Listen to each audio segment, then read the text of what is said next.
Hi everyone. Spring is always a time of hope, growth, light, life.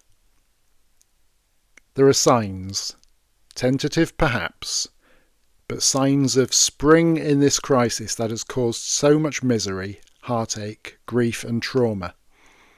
Yes, for Jane and I, but not just for us. Lizzie was deeply loved. Lizzie is deeply loved. And she was ripped away. Ties cut, links severed, lines of communication sabotaged.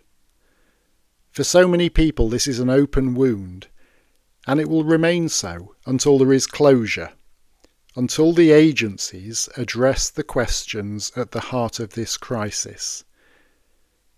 Why did Coral fabricate abhorrent lies about me, drive off with our Lizzie, a vulnerable young person with FASD, and then proceed to systematically isolate her from everyone Lizzie knew and loved? Why have the statutory agencies accepted the lies and false allegations without any investigation or corroboration of evidence, and then stood in unison as an impenetrable barrier between Lizzie and her entire family?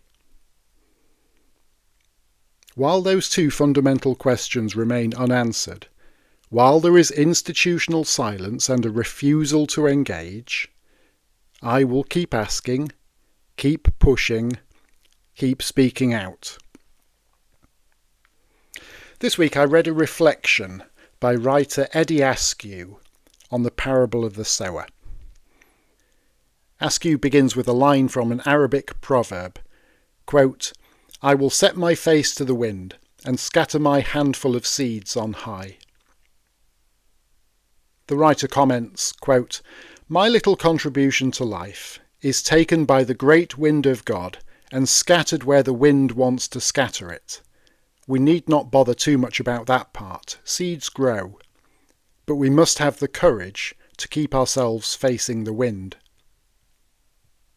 There's a lot of truth in there. The podcast, the blog, these audio updates, the letters from Lizzie's loved ones and supporters to the Grimsby MP, the messages of solidarity.